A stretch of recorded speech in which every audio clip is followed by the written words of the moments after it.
Now I will talk about the normalization of the chain code, and in particular I will be talking about normalization against rotation, starting point, and scale. And I will not talk about the normalization against changes in position. This is also known as translation because the chain code is inherently robust against position. That is, even if the position of a given shape changes within the image, then the chain code will remain the same. Well, let's go ahead and talk about normalization against rotation. Let's assume that I have the following chain code, and of course it's a 8-directional chain code. This means that I'm allowed to put numbers here that are higher than 3, that is between 0 and 7.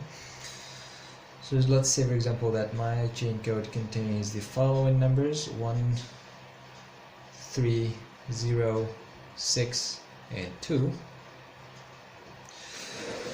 So to get a normalization against rotation, what we do is that we take the first differences, but to make this explanation clear, I'm going to draw here the different directions of the 8-directional chain code. This is the 8-directional Freeman chain code. We start from 0 and we go in an anti-clockwise fashion like that, and of course the maximum number is 7. So what I do is that instead of taking 1, I take the first difference between 1 and 3. So we need to ask ourselves, what is the number of steps that we need to take to get from 1 to 3?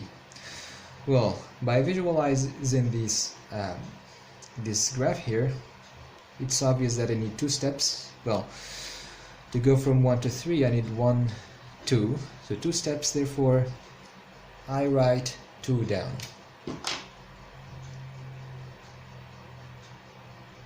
And to get from 3 to 0, I need 1, 2, 3, 4, 5. So this is 5 steps. Let me check that again. 1, 2, 3, 4, 5. Yeah. And from 0 to 6, I need 1, 2, 3, 4, 5, 6. But what about and of course from 6 to 2, I need 1, 2, 3, 4 steps. But I'm not done yet, because I need to consider the difference between this last element and this first element here, right? So from 2 to 1, I need 1, so obviously it's 7 steps. 1, 2, 3, 4, 5, 6, 7. So from 2 to 1, it's 7 steps. In my final chain code, first difference chain code is this one: 2, 5, 6, 4, and 7. So this chain code is said to be normalized against rotation. So this is the first difference chain code. And kind of the intuition why this works is because when we have a rotation in our shape, for example, say that I have a shape like this one in the first image, and in the second image it's rotated by, say, 45 degrees. Well, what happens here is that even if the shape is rotated, the relative difference or the relative angle difference between adjacent pairs of edge pixels stays the same. So let's assume that I have 2 pairs of pixels, edge pixels. So this is the first pair and this is the second pair. So I have here an angle of 90 degrees.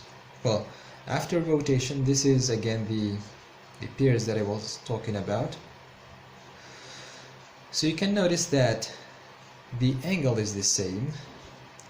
Therefore, if I take the first difference in the chain code, which does represent the angle, then I would get an invariance against rotation. So this is just to tell you why the first difference chain code works works well against normalizes our code against changes in rotation.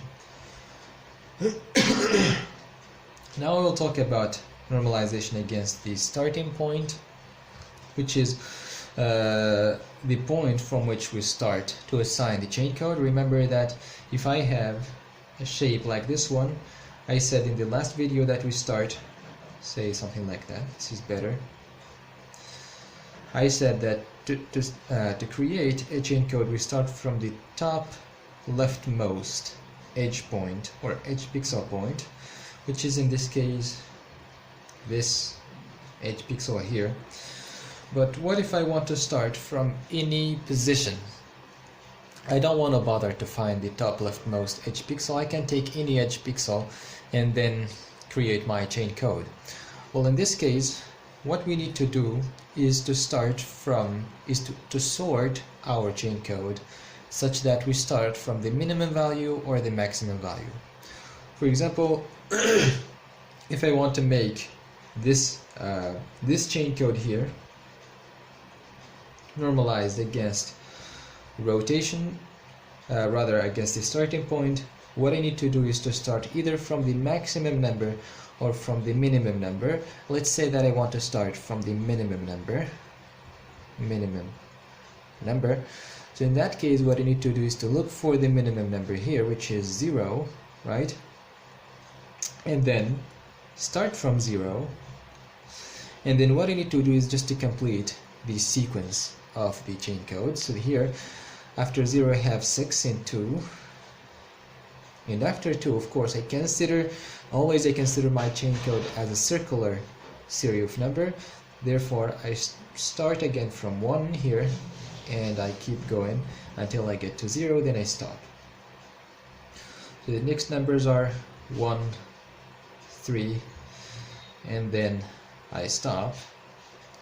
So this is a chain code that is normalized against the starting point. Now, what if I have more than one minimum number? For example, say a chain code like this one that contains more than one minimum number, say for example 1, 2, 0, 3, and 0 again, and then say 2. So we have here two minimum numbers, 0 and 0. So which one to pick?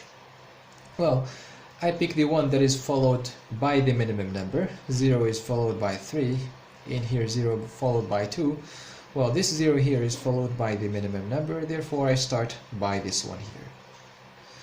So the normalized chain code against starting point is 0, 2, 1, 2, 0, 3.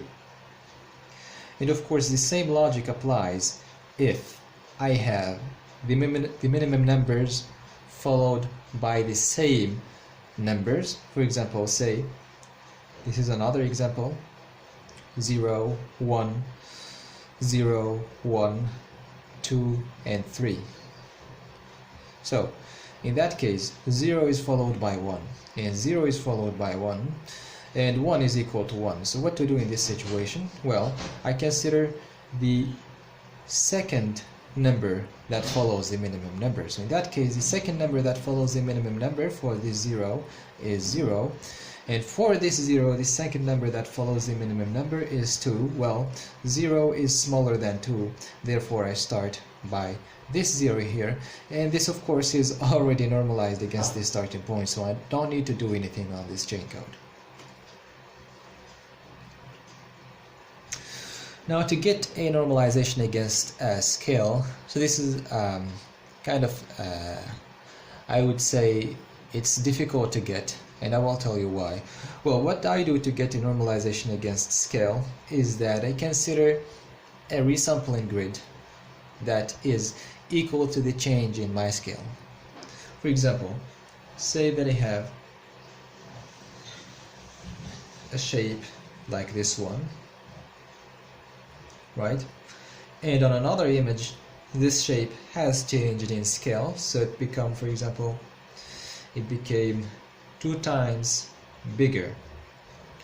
So in that case, what I need to do is to increase the resampling grid. So I talked about the resampling grid in the previous video.